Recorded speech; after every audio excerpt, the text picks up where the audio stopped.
Olá, queridos, está iniciando mais um programa Vai e Vença, diretamente dos estúdios aqui do Conexão Casa dos Filhos. E você sempre fiel, sempre é bom ter essa companhia tão abençoada sua que nos acompanha. Você que não é inscrito no canal, faça isso agora, se inscreva, curte as nossas postagens, ative o sininho e fica ligado porque esse programa aqui tem abençoado muitas vidas, tem feito a diferença.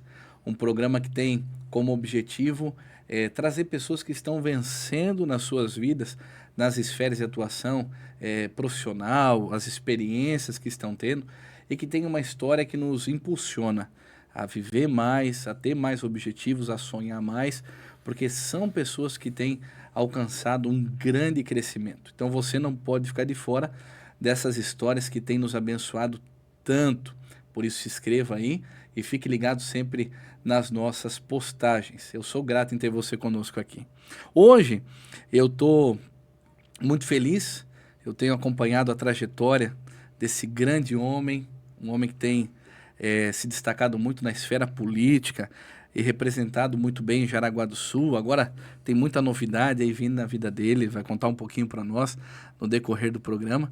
Então, uma alegria tê-lo aqui no programa Vai e Vença. Estou com o Jefferson, quero que ele se apresente, ele fale o nome completo, um pouquinho da sua vida, da sua família, aquela biografia.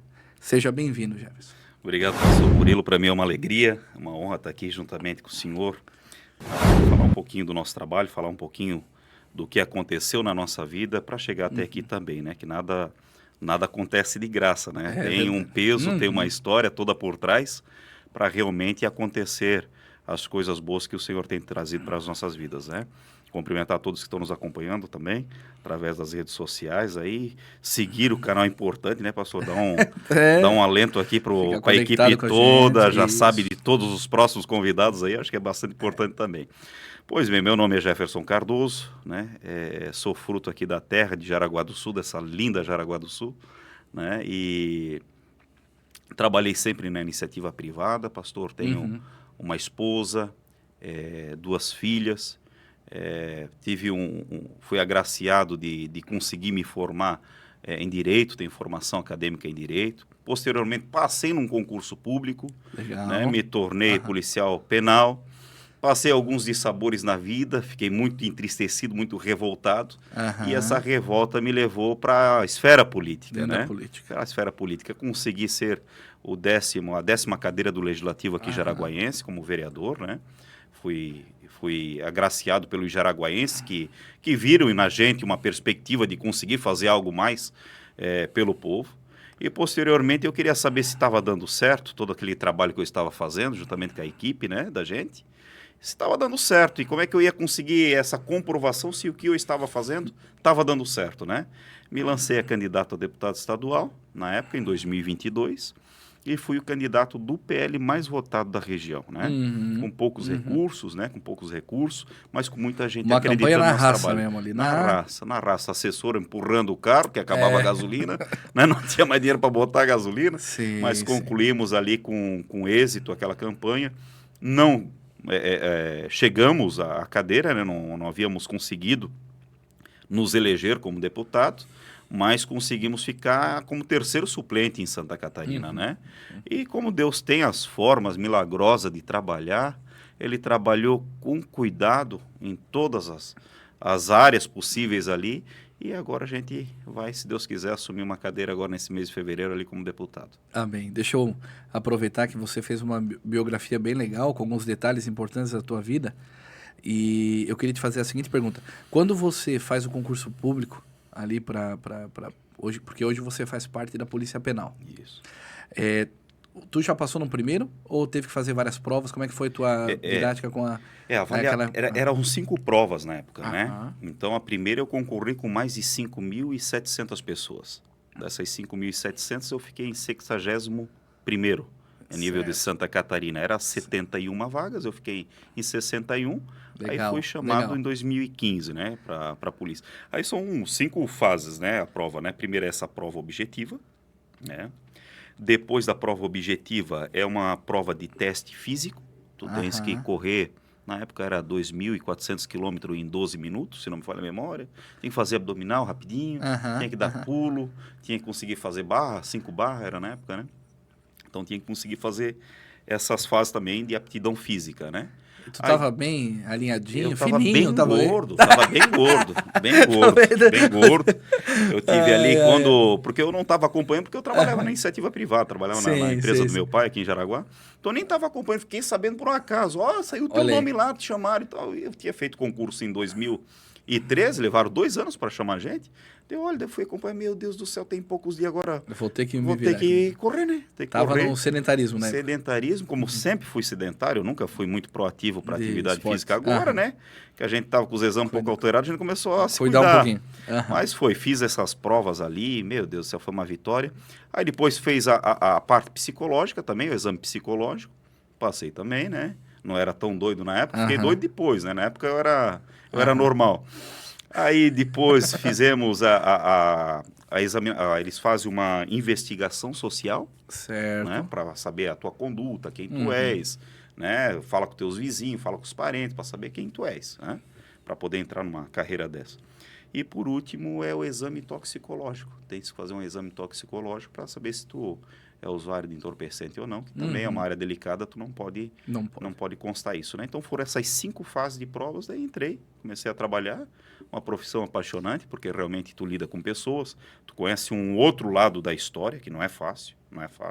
Tu tinha um desejo de trabalhar na área da segurança pública, era um desejo ou não? Tu vê que o filho sempre segue muito o que o pai quer, né? Meu pai, quando era novinho, queria servir exército, queria fazer essas coisas todas, né? E a vida levou para um outro caminho, né? Depois ele queria ser político, foi candidato 3 vezes aqui também, vereador em Jaraguá, não obteve êxito, quase chegou, né? Só que tu vê que os caminhos da gente acabam se cruzando muito com aquilo que o pai queria ser, né? Então eu consegui ser o policial e consegui ser o político, né? As duas coisas que era desejo da vida do meu pai. Só que é desejo próprio e outros era porque realmente a situação a qual eu entrei, no caso da política propriamente, eu tive que galgar isso, não por desejo próprio. Passei a gostar e viver da política mesmo posteriormente, né? Mas até então era mais por indignação mesmo que eu tinha entrado na política. E foi assim, a polícia penal, assim, é uma profissão apaixonante. Realmente, tu acaba gostando, né? Se tu tem o perfil, né, mais vocacionado a isso, tu acaba gostando. Eu, particularmente, gostei muito. Mentalidade, como é que tem que estar a mente de um homem para trabalhar dentro de um presídio, sistema prisional? É uma mente forte, né, querendo ou não? Forte. Emocionalmente tem que estar bem estruturado, né? Se o senhor disser, tu é a mesma pessoa de 2015? Não sou mais a mesma pessoa. Não sou. Tudo muda, tá? Desde o padrão de segurança, de se sentar, onde tu vai, com quem tu se relaciona, tu sempre tá ligado, né? Sempre tá ligado. E tu anda com um apetrecho, né? Que é que nem se fosse um celular, tu não pode mais soltar, que é a questão da nossa segurança, que é o armamento também, né? Então, uma coisa que faz parte da tua vestimenta diária, né? Onde tu estás armado. Então, mudou totalmente. A tua criação foi na Ilha da Figueira? Na Ilha da Figueira. Eu nasci em Curitiba, né, pastor? Meu pai foi tentar a vida lá, era daqui de Jaraguá, foi tentar nesse interstício ali, acabei nascendo, mas já voltou para cá. Não deu certo lá, voltou para cá. Aí me criei a vida toda na Ilha da Figueira. Estudou no Lileiroso, Mago? Lileiroso, Mago, Valdemar Schmidt, todas as escolas aqui da Figueira eu acho que eu frequentei. Que legal, que legal. Todas as 3 escolas. Nós tivemos a oportunidade, inclusive, de estudarmos juntos em sala de aula. É verdade. Foi um tempo bem legal. E na tua infância, tu incomodou muito o pai e a mãe ou era um filho mais comportadinho? Não, era levado. Era levado. A diretora te chamar na escola? Meu Deus do céu, polícia na escola, tudo dava. Era terrível. Incomodou bastante. Não, eu era tentado. Só que era assim, eu era levado, não era mal criado. Levado, sempre tratei todos os professores com respeito, sempre tinha... Só que era levado, né? Era de aprontar, pular a janela da escola, sair da escola, correr, gazear a aula, né? Isso quando mais um pouquinho de idade, né? 14, 13 anos ali. Mas sempre passei de ano, nunca reprovei, né? Isso era um cuidado que também tinha, né? Eu era aquele levado esperto, né? Ficava olhando as notas, será que eu passo? Não passo? Então vou dar um freio aqui, né? Sim. Era assim. E me diz uma coisa, como que você conheceu a igreja e teve o primeiro contato com o evangelho? Como é que foi? Então, pastor, a minha família já é de tradição evangélica, né? Já desde a época dos meus avós, né? O meu bisavô foi uma das pessoas que ajudaram a fundar a Assembleia de Deus em Blumenau. Meu bisavô, né? Ele tocava violino lá. Né? E ajudou a a construir igreja. Naquela época, os membros mesmo construíam igreja, né? Não contratavam pedreiro, eles mesmos eram envolvidos com isso. Então, já vem de lá, né? Aí o meu pai casou com a minha mãe, ele estava afastado dos caminhos do Senhor, né? A minha mãe, nesse período em que fomos para Curitiba, foi uma tia-avó minha junto, que era tia da minha mãe, que já estava na igreja também. Aí nisso começou a levar minha mãe conheceu Jesus depois aqui em Jaraguá, né? Ela foi gostando da igreja, né? E meu pai não conseguiu mais firmar os passos, né? Depois que saiu dos caminhos do Senhor. E aqui ela conheceu Jesus Cristo aqui, congregou a vida toda na Assembleia de Deus. Eu, desde criança, criado dentro da igreja, meu falecido irmão, sempre criado dentro da igreja. Então, a gente tem essa base muito forte aí, né? Do Evangelho. E é algo que realmente a gente vê que tudo que se confirma hoje na nossa vida é por causa dessa base que a gente teve, né? Não somos perfeitos, somos cheios de falhas, né? A gente costuma dizer nossa vida não pode servir de exemplo, nós temos que olhar só para Jesus, né? Porque a gente é composto de falha. Mas tudo que eu sou hoje, eu tenho hoje, é por causa dessa base que eu tive lá atrás. Senão... Eu tenho uma colocação que eu faço muito aqui para a igreja, que eu falo assim, ó, tudo que nós temos de ruim somos nós. E aquilo que nós temos de bom é Jesus. É a colocação que eu falo. Então, resumindo, não temos nada de bom. O que de bom a gente tem é Jesus na vida da gente. Quando a gente olha para o homem, pastor, e a gente tenta se espelhar no homem, a gente vai ser frustrado em algum momento. Em algum momento a gente vai ter uma frustração. Agora, se a gente deixa o homem de lado, né? Entende que é um ser humano como a gente, como qualquer pessoa, e a gente passa a olhar para Jesus, a gente tenta buscar a perfeição. É isso. E deixa eu te falar o seguinte, ó. Deixa eu te perguntar o seguinte. Hoje, tu tá dentro da esfera política, teve toda essa movimentação, polícia, concurso público, né? Dá para ver que na construção da tua vida, você quis fazer diferente mesmo. É fato, a construção da tua vida, eu quero mais, eu quero crescer, eu quero avançar, eu quero ser uma voz. Quero ser uma voz. Quais as áreas da vida, a palavra do Senhor vai dizer assim, aquele que está de pé, cuide para não cair. Qual áreas da tua vida, tu olhando para trás hoje, tu consegue ver que você venceu? Você tinha dificuldade e você venceu. Olha, pastor, eu tenho uma história muito extensa até, né? Relacionado a uma dessas categorias que eu venci na vida, né? Eu acredito que Deus foi tão generoso comigo que deu muito mais do que eu mereço. Eu não merecia nem nada que o Senhor fez por mim. Nada. Mas chegar até aqui onde eu cheguei foi um propósito de vencimento. Estava no fundo do poço, pastor. Eu passei uma situação em 2019, essa propriamente que me levou para a esfera política, né? Onde eles tentavam descredibilizar algo que eu era, algo que eu estava construindo, vamos dizer assim, no lado profissional, né? Esse foi o momento mais difícil da tua vida? Foi um dos momentos mais difíceis. 2 momentos, eu digo para o senhor, 3 momentos, na verdade, terríveis na minha vida que foram muito próximos. O primeiro foi a perda do meu irmão num acidente de moto em 2015. O teu irmão estava com quantos anos? Meu irmão estava na época com 33 anos. E tu estava com? Eu era mais novo, né? Eu estava com 28, 29 anos, Só que ali para a família, nas empresas do meu pai, tudo, sempre a gente teve junto ali, trabalhando com ele e tal. E então, a gente era meio que... Meu pai era o administrador, mas a gente sempre auxiliava meu pai, né? Então, a gente estava como segundo comando ali, ajudando ele sempre, né? O teu irmão, ele era muito próximo de ti? Vocês eram muito ligados? Né? Tudo que a gente fazia juntos, assim, praticamente, né? Porque ele era o meu irmão mais velho, só que parecia que era o meu irmão mais novo, né? Ele tinha mais idade que eu, mas de cabeça sempre foi mais novo que eu. Então, ele era muito meninão, assim, né? A gente tinha que estar sempre junto, cuidando, assim, né? O pai também e tal. Constituiu sua família, comprou sua casa, foi para frente na vida, venceu também, né? E esse acidente de moto ali foi uma perda muito grande, que ele era um esteio para nós ali, era professor na empresa do meu pai e tal. Então, era uma coisa assim que realmente deixou uma lacuna nele muito grande, né? Muito grande mesmo. E daí, 2019, eu tive 2 dissabores terríveis, né?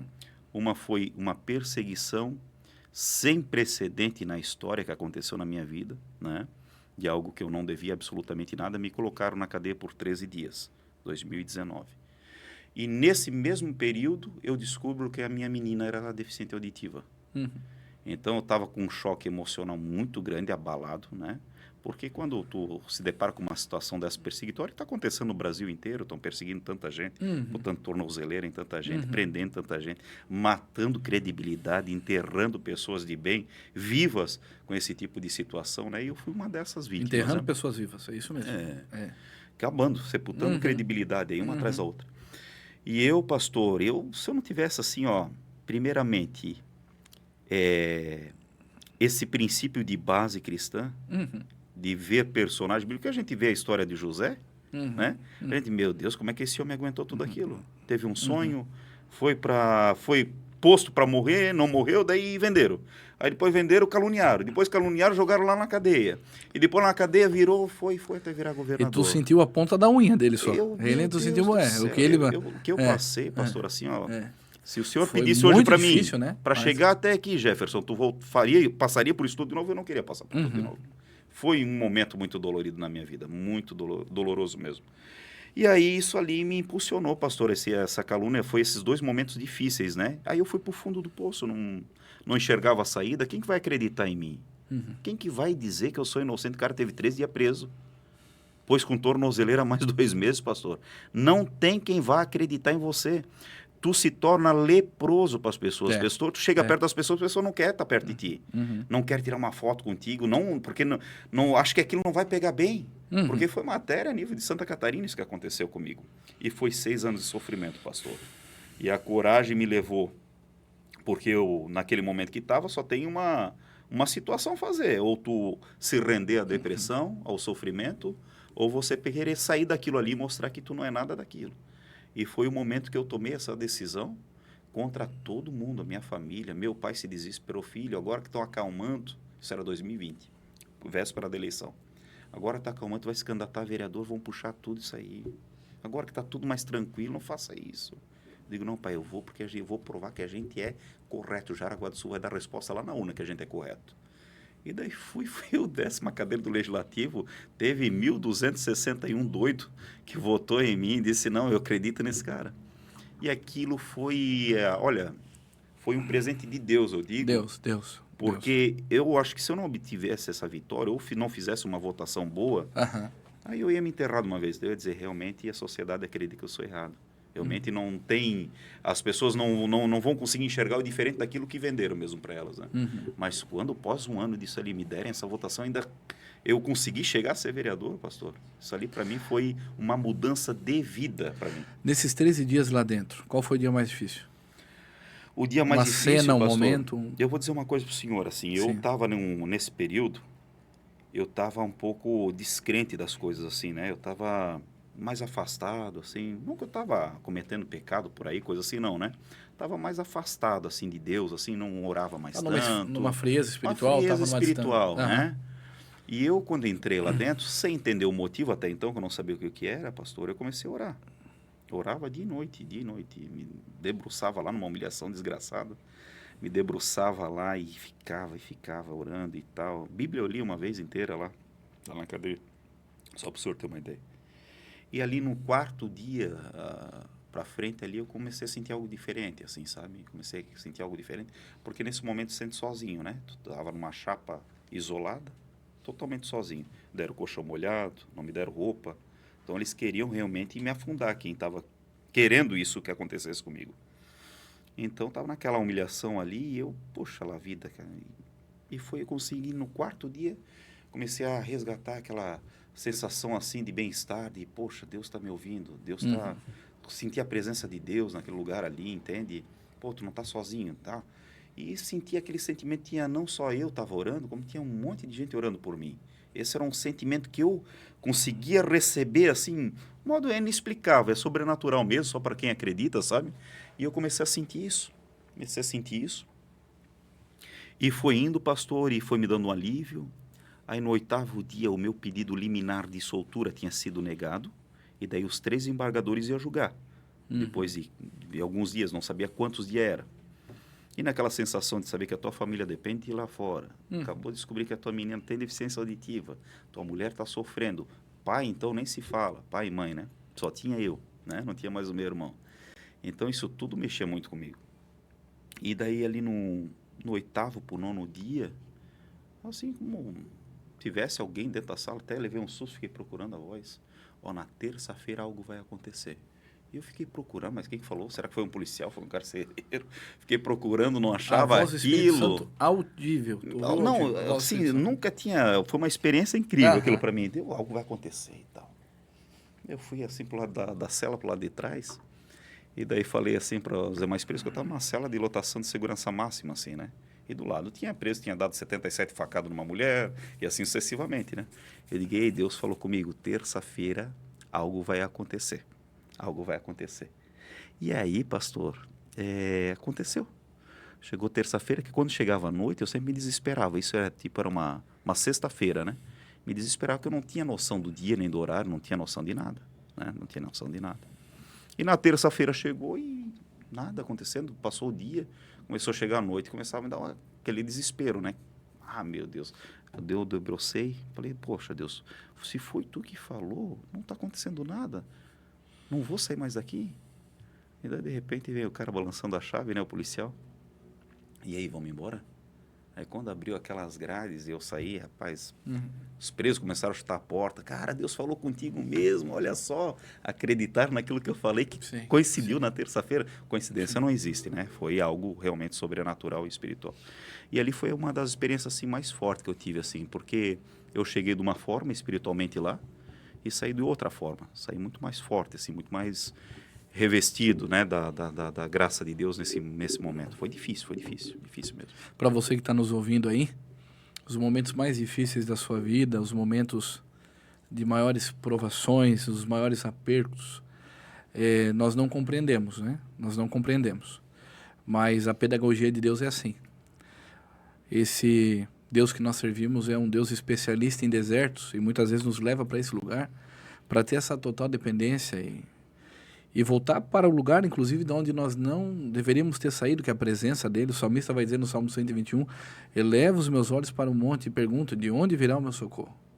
O meu socorro vem do Senhor, que fez os céus e a terra, né? Então, nessa hora ali na tua vida, você precisava de um socorro.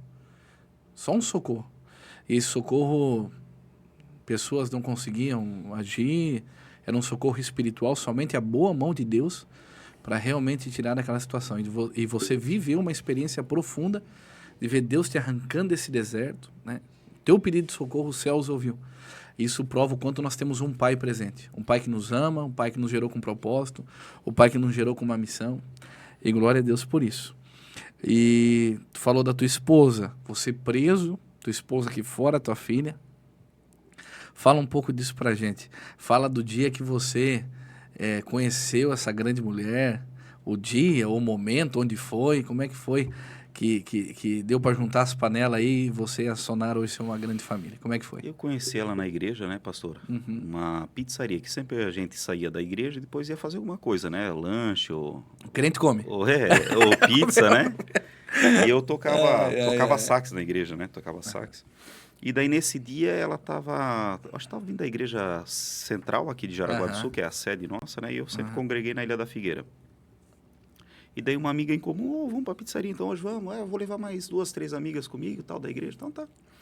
Aí levou dele, começamos a conversar, né? Começamos a conversar. E foi indo, foi rolando, daí logo casamos aí. Depois de 2 anos, casamos aí. Então, quantos anos juntos já? Já estamos desde 2010, a gente se conheceu em 2011 e nós casamos, já são 14 anos, né? Dezembro agora faz 14 anos. O que você pode dar de conselho a um político casado? Meu Deus do céu. Fala aí. O que eu posso dar de conselho? Que eu sei que a sua vida é bem intensa. Conheço de perto. O que eu posso dar conselho? Dê paz para tua mulher. Leva ela junto contigo onde tu for. Ou mostre onde tu tá, isso que já vai ajudar bastante. Não é fácil. Para que você que está aí nos entenda até essa pergunta, porque que eu fiz, a gente como pastoreia acompanha bem a família, o Jefferson de perto, o que ele está colocando assim, ele está numa posição política, a vida de um político verdadeiro, né? Um político que tem um compromisso real em ajudar a população, que isso fique bem claro. É uma vida muito dinâmica, você não para, você não tem hora. Nós estávamos falando disso há pouco. De manhã, o munícipe precisa de algo, é um projeto para aprovar, é uma sessão extraordinária, enfim, é viagem, é época de campanha, se envolve muita coisa, você sentar na mesa, tomar um café com um, tomar um café com outro. Então, se realmente não viver uma só carne, eles serem uma só carne, ter esse entendimento desse momento, muitas vidas são despedaçadas. Eu já tive alguns atendimentos com políticos que estavam, assim, com seus casamentos, assim, em crise, por conta dessa dinâmica que não era madura, né? Então, uma coisa que ele prioriza na casa dele, porque eu acompanho, o fortalecimento da família na igreja, né? A Sonara firme na igreja, as filhas firmes, e isso dá mais força ainda para que ele possa exercer esse chamado de Deus que é na esfera política. Então, obrigado pelo teu comentário aí, eu acho que agrega também. Tem que acompanhar, porque assim, ó, é uma vida corrida, né, pastor? É de manhã, tarde, à noite, tu às vezes não fica no mesmo lugar. E a esposa, tu tem que demonstrar para ela que aquilo é importante, não só para a tua vida, para a vida dela, mas para tantas pessoas que são abraçadas por aquilo, né? Então, de uma certa forma, o estar junto, o participar é muito importante. E eu sempre faço questão, né? Onde eu vou, quer ir junto? Vamos junto? Né? Na maioria das vezes ela diz não, né? Mas sim. Esse convite fortalece que o que a gente está fazendo é algo realmente genuíno. Qual que é o conselho que hoje você dá? Vamos falar um pouquinho de política, os projetos aí, mas qual que é o conselho que você dá hoje para uma pessoa vencer na vida? Você vencer na vida, eu te dou... Cara, faz isso, que isso aqui é muito bom para ti. Não desistir, pastor. Eu digo para o senhor assim, ó, que as barreiras, elas são postas para fazer tu parar. Os espinhos são feitos e postos no caminho para doer e machucar, para te não conseguir. Só que vai chegar um momento que essas barreiras vão acabar, que esses espinhos vão acabar também. Não vai ser o caminho todo, né? Não vai ser o caminho todo, e tu vai poder desfrutar daquilo que tu tanto sonha, tu tanto almeja, né? Eu acho que se eu tivesse dado lugar, pela minha história de vida, né? Tivesse dado lugar lá atrás para todos esses obstáculos que botaram, para todos aqueles que tentaram fazer parar, colocando sempre problemas, sempre tentando fazer com que a tua batalha, aquilo que você queria conquistar para os outros, tu não era relevante, eu teria parado, acho, no caminho, né? Então, o não desistir, o enfrentar, partir para o enfrentamento, foi diferencial da minha vida. Se eu tivesse, pastor, baita conselho, tá se eu tivesse parado, desistido, não, é muito difícil. Não é por aí, eu vou tentar outra coisa da minha vida, porque se tivesse desistido, eu não estava. E, como eu disse, né, eu tive conselhos da minha família para me parar, eu tive conselhos de amigo. A maior decepção era quando tu pegava e levava para aquela pessoa que tu acreditava, que te amava do fundo do coração, família, levava aquele teu material, dá um votinho em mim. E aquela pessoa olhava com cara de decepção para ti, mas tu é candidato, assim, pô, tu não passou por aquilo tudo, não acreditando naquilo que tu falava, e o estranho acreditando. Então, tem muitas das pessoas que caminham contigo, que andam contigo, e que tu acredita que seja próximo de você, que é a pessoa mais indicada para ser a pessoa que vai te apoiar. E às vezes não é. É o estranho. É o estranho que vai acreditar em você. Às vezes a pessoa que está perto não acredita. Tanto quanto um estranho que vê tudo aquilo ali e passa a apostar em ti. Não. Essa pessoa é boa. É isso aí. Parabéns por esse enfrentamento, por não desistir. Queria fazer uso aqui de uma colocação de Martin Luther King. Ele falou assim certa vez: se não puder voar, corra. Se não puder correr, ande. Se não puder andar, rasteje. Mas continue em frente de qualquer jeito. É verdade. Não desista. Continue em frente. Teve um exercício agora de uma vereança aqui em Jaraguá. Se encerrou um ciclo na sua vida, aqui na nossa cidade. Queria falar um pouquinho para quem está nos ouvindo, que você comentasse com eles.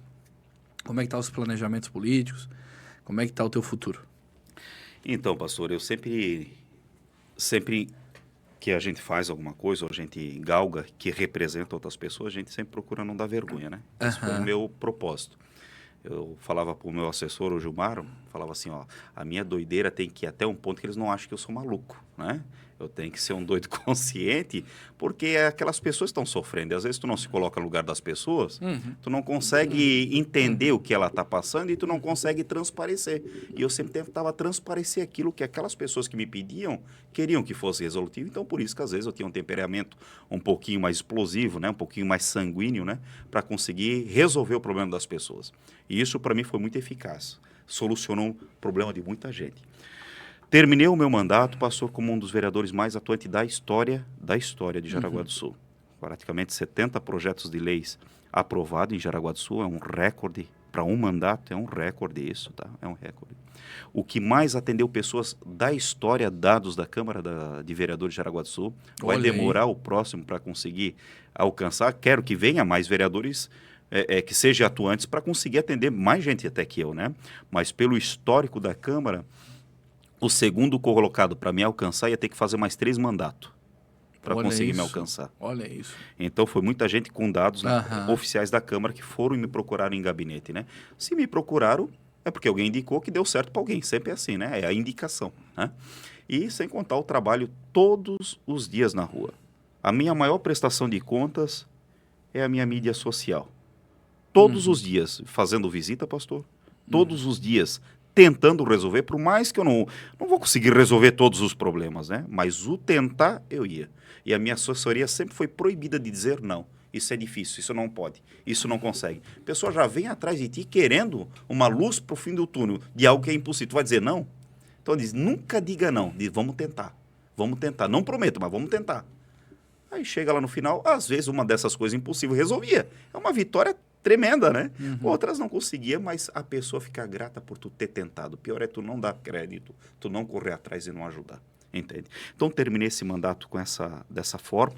E os planos futuros agora, graças a Deus, Deus mexeu assim as cadeiras ali da Assembleia Legislativa, que foi sobrenatural, pastor. Dois deputados ganharam para prefeito, né?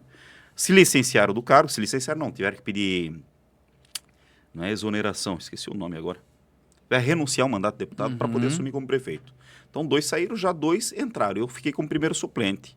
E agora o deputado Ivan Nats vai me ceder a cadeira agora, nos próximos dias, porque ele vai concorrer ao 5º Constitucional da OAB. Ele vai para desembargador. Então eu entrei no lugar dele e me torno efetivo aqui para representar o povo. Então, para ver, né, as coisas que a gente acha que é impossível, pastor, ela estava lá em 3º suplente. Nunca aconteceu isso na história, do 3º suplente se tornar efetivo na Assembleia Legislativa. E nessa fato é que você é um escolhido.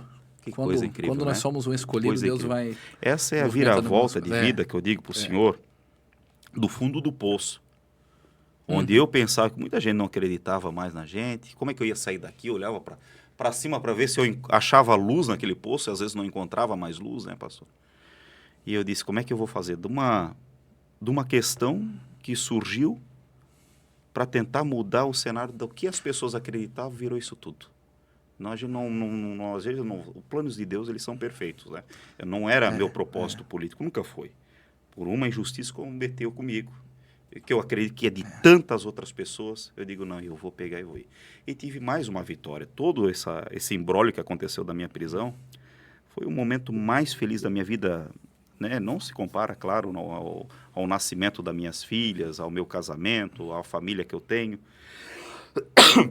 Fora da esfera familiar, fora da esfera familiar, a absolvição em primeiro grau foi o juiz declarar que Jefferson não deve absolutamente nada. Uma ação de dano moral contra o Estado que eu ganhei pela minha prisão, que foi injusta. Então, isso tudo vindo agora, depois de 6 anos, apanhando. Eu consegui mostrar, poxa, tá aí, ó. E a sociedade, não é que o rapaz tinha razão. Não devia absolutamente nada.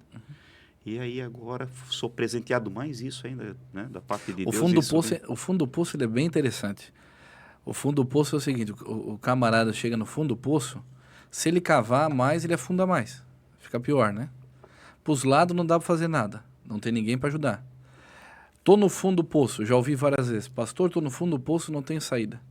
Aí eu falo, não, você está tendo um privilégio.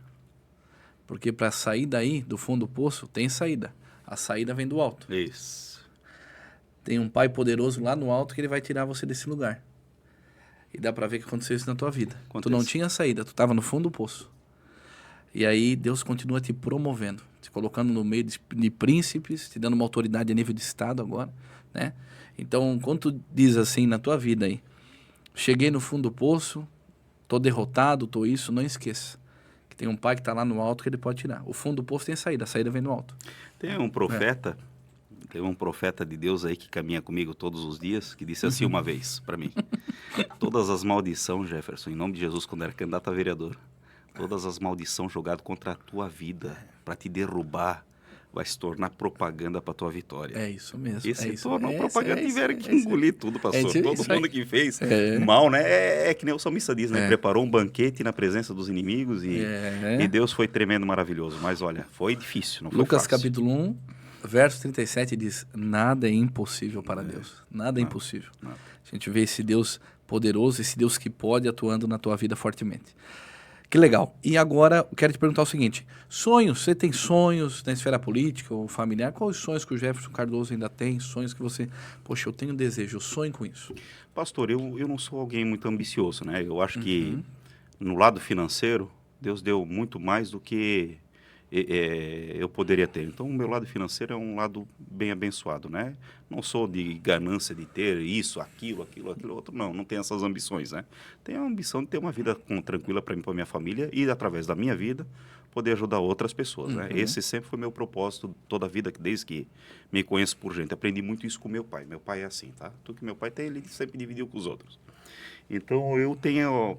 Parte financeira, eu não tenho tanta ambição. O que eu tenho de desejo do meu coração é de fazer um bom trabalho agora, né? Quando assumir como deputado, e conquistar uma reeleição. Certo. Não ficar como suplente, conseguir a reeleição como deputado. E aí, depois... futuro daí Deus dirá o que vai acontecer ou não vai, mas a reeleição hoje para mim, em 2026, seria o marco da minha vida, que tudo deu certo, tudo correu bem mesmo, e se concretizou aquilo que a gente tanto trabalhou, né? Legal, muito bom, muito bom. Ó, trazendo aqui para a nossa esfera da cidade, para os nossos munícipes aí de Jaraguá do Sul, eu queria te fazer uma pergunta da seguinte forma. Você ficou 4 anos dentro da Câmara de Vereadores, né? Nós temos aí o legislativo, nós temos o executivo dentro de uma cidade.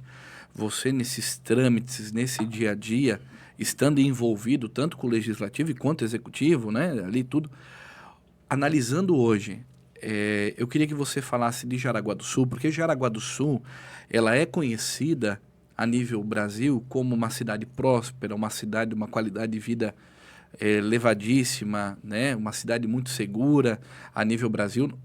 Temos muitas coisas positivas em Jaraguá do Sul. Mas dentro da política, onde você teve um envolvimento e viu com os teus olhos ali esse trabalhar do executivo e do legislativo, eu queria que você comentasse um ponto positivo da cidade de Jaraguá, isso dentro da política, queria que tu falasse dentro da política, e um ponto negativo. Então, Jaraguá do Sul, qual é o meu pensamento disso tudo que eu trabalhei, disso tudo que eu vivo, não de agora, de muitos anos, né? Eu acho que a nossa cidade ela é maravilhosa esteticamente. Não tenho o que reclamar da parte estética da cidade. Ela tem bons asfaltos, ela tem boas pinturas, ela é bem sinalizada, ela tem bons parques, ela é limpa, ela é muito limpa, ela é iluminada. Não tenho que questionar a parte estética. De estética não tem. Não tem que reclamar. Pelo menos nos bairros centrais, né? Não tem que reclamar. Né? Nos interiores falta bastante ainda, né? Mas da parte estética não tem que reclamar. O que ela tem na parte política e deixa a desejar? Políticos que não vivem a realidade do povo e não sabem governar para essas pessoas. É isso que ela falta. É políticos que não usam o SUS, é o político que não vai no hospital se tratar, é o político que não sabe quantas horas leva ficar sentado de verdade esperando para um atendimento. É não se colocar no lugar do próximo. Esses políticos, eles vivem uma outra realidade. Os nossos governantes,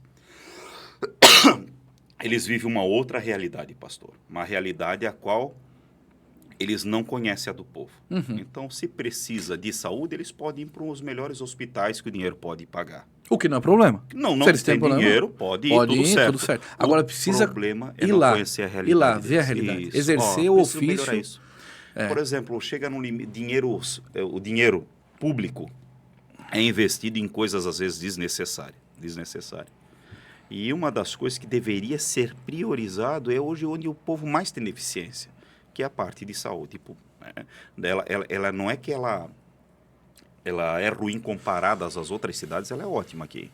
Mas para o grau de exigência do PIB jaraguense de 1 bilhão e 200 milhões, poderia ser muito melhor. Precisa responder conforme a sua entrada. Então, assim, eu preciso dar uma resposta conforme o resultado que o povo está me dando. Então, está um pouco É inadmissível. Na tua visão, tá? Para mim, é inadmissível nós terceirizar a parte de saúde. Uhum. É inadmissível não ter creche para todo mundo aqui em Jaraguá. É inadmissível. Nós temos terreno, nós temos recursos para construir e contratar. Qual que é o problema mais grave de Jaraguá hoje, ali que tu visualizou? Creche, hospital, saúde? Qual que é o maior que tu viu ali? Os dois estão empatados, né? Os dois estão empatados, mas a saúde é o pior. Eu acho que a saúde não pode esperar, né? Saúde é algo que não deve esperar. E a gente vê o que quando tu vai para uma fila de hospital, como eu já peguei com o meu assessor, indo de madrugada, 12 horas, um pai de família esperando, o homem ele acaba com a própria vida, porque ele fica doente junto, tá levando o filho para o hospital. Aí ele sai cansado do serviço, chega às 6 horas em casa, vai ficar a noite inteira lá no hospital e no outro dia vai trabalhar como?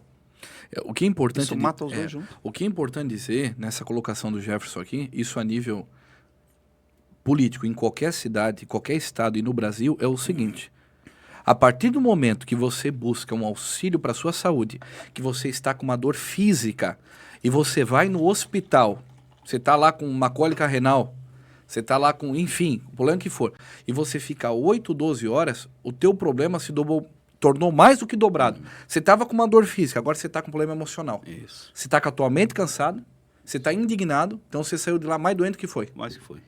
E hoje até nós temos um pedreiro ali que está trabalhando, ele disse, poxa, me recordo, não te conhecia, mas me recordo uma vez, porque quando essa minha forma polêmica de trabalhar era o que dava resultado, sempre deu. E numa dessas batidas que nós fizemos uma madrugada, né, que estava lá o pai esperando tantas horas, eu fui pessoa por pessoa. Tá quanto tempo aqui? Ah, acabou de chegar, então tá, espera aí. E fui, tinha uma pessoa que estava 8 horas esperando, ele disse que lembra dessa situação. Olha aí eu vi que tu era um político porreta mesmo, ele é lá do Nordeste, aí eu vi que tu era porreta mesmo. Tu pegou, já chamou a enfermeira, a mulher 8 horas, ele pode dar jeito nisso aqui, ó. Ela já levou, passado do médico, já atendeu, foi rapidinho. Por que teve que tu ir lá para resolver? Por que já não resolveram, não enxergaram? Então essas coisinhas eles fazem à base da pressão, da exposição. Então por isso que o meu material é muito midiático, o meu trabalho era muito midiático. Por quê? Quando tu expõe, eles sentem vergonha, aí eles passam a fazer. Entende? Passa a fazer. A gente sabe das limitações, da falta de médico que existe mesmo em Jaraguá, né? Mas, poxa, não é o problema do povo isso, né? O problema é de administração. O problema é a prefeitura, o hospital, que tem que correr atrás. O povo não tem que se preocupar com isso. Eles pagam imposto para te se virar. Ele está dando dinheiro para te se virar com isso. E tem que se virar. Agora, dentro do teu planejamento de vida e político, indo para a esfera ali da LESC, nós tivemos uma eleição agora aqui em Jaraguá do Sul, na nossa cidade. Como é que você viu essa nova formação da Câmara de Vereadores? O prefeito Jair Franzner aí ficou ativo, né, na cadeira da prefeitura.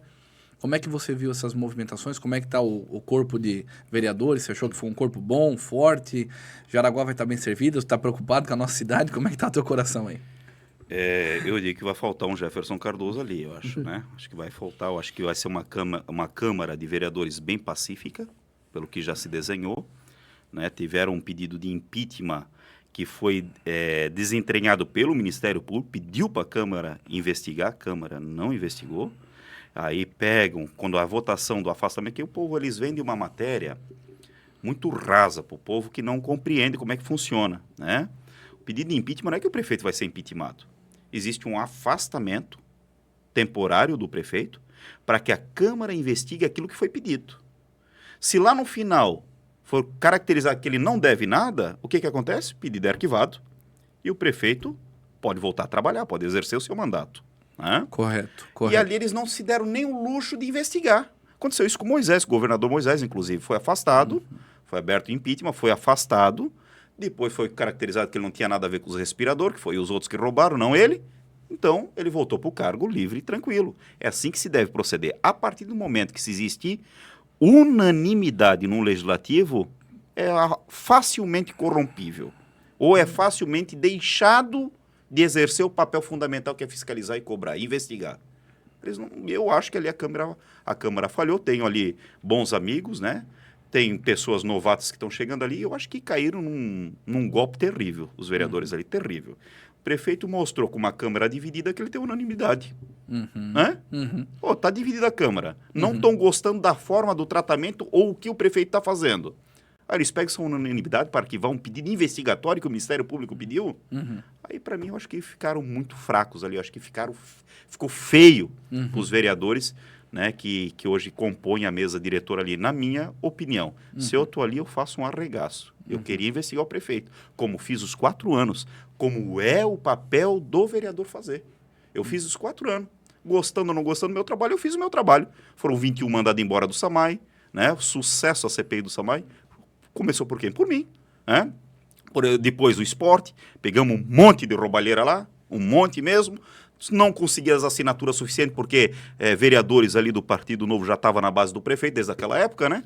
Aí não quiseram compor as assinaturas, só ficou a minha da vereadora Nina, não conseguimos a CPI, porque precisa mais assinatura. Mas não deixei de investigar. Mandei para o Ministério Público, CENTIP teve que fazer o trabalho dela para não prevaricar e constatar as irregularidades também. Então, hoje, respondendo, né, no Ministério Público e também na própria CENTIP. Então, vários erros. E o SAMAI continua na vergonheira, continua fazendo lambança. Não tem mais vereador para investigar, então eles continuam fazendo um contrato fraudulento que está aí, ó, saindo por tudo, pelos 4 cantos de Jaraguá do Sul em rádios, que estão armando, sim, um circo que faz o quê? Tirar dinheiro do povo. Por quê? Porque eu mantive a minha coerência desde o início do meu mandato, tá, pastor Murilo? O que eu prometi fazer, eu fiz. Custo zero de gabinete, fui, independente se o meu partido tem isso já de gastar e tal, né? Gastar verba de gabinete, essas coisas. Eu não, mantive para mim que eu queria ser custo zero de gabinete como vereador. Porque não é que aquele dinheiro vai fazer grande diferença, mas é moralizar. Precisa de diária em Jaraguá do Sul. Tu não precisa ter um celular pago pela Câmara. Eu pago um plano de celular. O vereador ganha bem, o vereador ganha 10 conto por mês limpo. Não precisa disso. Então, essas coisinhas eu fui limitando. Então, no mandato passado, os vereadores gastavam 7 mil reais de verba, além do salário, de verba de gabinete. Eu peguei, cortei, o meu era zero, o que mais gastava, eu gastava 240 reais por mês. De 7 mil para 249 reais por mês. Entende? Então, isso a gente trouxe essa moralização e se tornou uma das câmeras mais enxutas de Jaraguá do Sul, do Brasil. Aí, então, pastor, vem essas pessoas com política nova. Uma das coisas que sempre falei para ele, não bota o nome do teu partido para aparecer. Não é partido que tem que aparecer, partido é podre, é sujo. Todos os partidos são podres e sujos. Tem algum problema, todo partido. Faça você ser limpo. Porque quando dá algum problema no teu partido, tu continua sendo a mesma pessoa limpa. E isso eu falava para um colega lá na Câmara Vereador, mas não, idolatrava, tinha como seita o seu partido para ele. Resultado disso tudo, o partido se tornou lamaçal como qualquer outro partido. Era o partido que não pegava fundo eleitoral, agora não só utiliza recursos do fundo eleitoral, como também se coliga com os outros que usam. Então, tipo assim, não vou usar o fundo eleitoral, sou candidato a prefeito, mas coliguei lá com o PSDB, com o MDB, que usa e tal. O que eu vou fazer? Eles vão gastar para minha campanha. Eu não usei o meu fundo, mas usei o deles. Isso é uma hipocrisia tamanha, uma canalice que, olha, eu me deixa louco o negócio desse. Eu fico louco porque engana o coitado que não tem condição, não entende de política, né? Aí depois não coliga, agora se junta tudo. Não pega, agora pega o dinheiro. Eu não troco o cargo, Olha o que eu ouvi aqui em Jaraguá. Nós não se vendemos por cargo. Claro que não pode se vender por cargo. Mas a primeira matéria num jornal que teve em Jaraguá foi Partido Novo coliga com o prefeito e já está buscando seus espaços na prefeitura. Pronto. É uma vergonheira só. Não viver aquilo que faz é chamar o povo de burro. Mais triste fico eu, porque o povo descarregou uma votação absurda nesse pessoal acreditando que seria oposição, que seria aqueles que continuariam cobrando, que continuariam fiscalizando. Aí chega nesse período, não, agora a gente está tudo junto. Um tapa na cara, eu recebi aqui no mínimo 200 mensagens de pessoas, pai, votamos porque não tinha ninguém da oposição, votamos nessa turma, agora estão tudo junto. Agora vão pintar e bordar, e estão pintando e bordando. Tá roubalheira lá no SAMAI de novo, com investigação correndo à solta. Ninguém fala nada na Câmara de Vereadores. Ninguém fala nada. Inclusive com testemunha, com foto, com tudo acontecendo, que está no Ministério Público. O Ministério Público pediu para o prefeito tomar providência. E até agora continua uma bagunça lá. Vereadores, calados. Como munícipe e como alguém que exerce a força do voto, e você que está aí do outro lado vai conseguir me entender, eu queria dizer o seguinte, só lembrar aos políticos, se de alguma forma isso aqui chegar a cada um, seja aqui em Jaraguá do Sul, enfim, qualquer político que está no exercício do seu mandato. Todas as picuinhas, brigas e distanciamentos que se tem por conta de partido, como foi falado aqui, quem vai pagar a conta final é a população. É a população que vai sofrer por conta da falta de maturidade de vocês, por conta de vocês ficarem de picuinhas e biquinho virado um pro outro, por conta de partido. Quem vai sofrer são vidas. Quem vai sofrer é o povo. A igreja cuida de vidas. Bom seria se a Câmara e a Prefeitura cuidassem de vidas também como a gente cuida. E essas picuinhas políticas só distanciam vocês do povo e fazem o povo sofrer. Então eu oro a Deus para que tenha um pouco de consciência, um pouco de zelo pelo povo, e vejam que aquilo que vocês buscam no individual não vai fortalecer o coletivo. Não vai fortalecer o coletivo, que é o povo. O povo que colocou cada um de vocês aí dentro. Então comecem a organizar as coisas, a estreitar laços, né, de forma madura. Tem que ter oposição, tem que ter tudo isso aí, mas que isso aí surta efeito lá no final para o povo, para que o povo seja abençoado, o povo seja cuidado e o povo receba um tratamento digno que merece, pagando seus impostos. Acho que é assim que tem que ser as coisas. Né? E aqui foi falado algo muito interessante pelo Jefferson. É triste de ver. Pessoas lutam por uma sigla partidária. Lute pelos teus princípios. Lute por aquilo que você acredita. Isso. Porque o teu partido pode mudar amanhã, mas os princípios teus individuais são imutáveis. Então, partido tem princípio hoje, amanhã já não tem mais. Amanhã já se corrompe. Sigla partidária pode mudar amanhã. Agora, os meus princípios pessoais, né, de ser um homem digno, um homem justo, isso não muda. Então, que você possa entender isso na sua vida. Lutam tanto por partido que daqui a pouco mudam como o partido muda. Quantas pessoas eu vi que tinham princípios, né? Começaram a lutar por uma sigla partidária, perderam seus princípios, eram pessoas boas. Perderam. E eram pessoas, entraram na política com boa intenção, entraram na política para trabalhar e se perderam por conta de alianças erradas, por conta de partidos que mudaram, e as pessoas mudaram também. Então que seja um tempo de reflexão e a gente possa fazer em favor do povo. Se tornam mais do mesmo, né, pastor? Eu sempre falei assim, né, para minha equipe que estava comigo e para as pessoas. Para elogiar, isso vai estar marcado na história em Jaraguá, né? Para elogiar, já tem bastante. Tinha 10 na Câmara para elogiar. Tinha 10. Eu era o 11º. Eu digo, tem que ter um diferente. Tem que ter um que mostra um outro lado. Não que eu estou só para arrumar confusão ou coisa nesse sentido. Eu estou para mostrar o erro, para se consertar o erro. Para corrigir o erro, para não permanecer no erro. Aí tem duas formas de entender isso, né? O meu apontando que antes de qualquer vídeo, antes de qualquer polêmica que eu fazia, eu sempre tentava resolver. Não resolveu, aí eu ia para a polêmica. Daí eles davam um jeito de resolver rapidinho. Então era assim que eu aprendi no meio político como é que funciona. Agora, hoje, e eu quero deixar bastante registrado, ter 11 vereadores para elogiar, eu vou dizer uma coisa para o jaraguense: os erros não serão corrigidos. Se tem 11 para elogiar, que tem 11, os erros não serão corrigidos. Jaraguá do Sul, os que tem para melhorar, não vai melhorar. Vai continuar na mesma.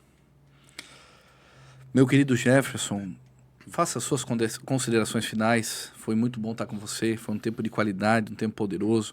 Eu creio que aqueles que estiveram conosco aqui receberam muito de Deus e nessa experiência cresceram aí em ensino através desse tempo com você. Então, pode dar sua palavrinha final aí, por favor. Pastor, eu quero agradecer primeiramente a tua vida, quero agradecer tudo que o Senhor tem feito por mim, pela minha casa, pela minha família, pelos meus amigos, para aqueles que congregam na igreja aqui, que eu acho que é tão importante. A Casa dos Filhos tem sido um norte para a vida de muita gente, né? Muitas pessoas mesmo. A igreja a Casa dos Filhos acudiu pessoas quando eu não podia ajudar na forma de alimentos e tantas outras coisas, que eu sempre gosto de frisar isso, que o Senhor sempre foi alguém muito prestativo, cumprindo a finalidade de igreja. A Casa dos Filhos cumpre a verdadeira finalidade da igreja, por isso eu e minha família congregamos aqui. Digo para todos que estão acompanhando que momentos difíceis todos nós podemos passar, dificuldades todos nós podemos passar, barreiras todos nós podemos enfrentar e pisar em espinho todos nós também podemos. Agora que esses balizadores, que essas situações adversas não venham a ser determinantes para você parar, para você desistir. Eu quero dizer para você hoje, continue e lute, mesmo quando pessoas falam para você desistir e parar.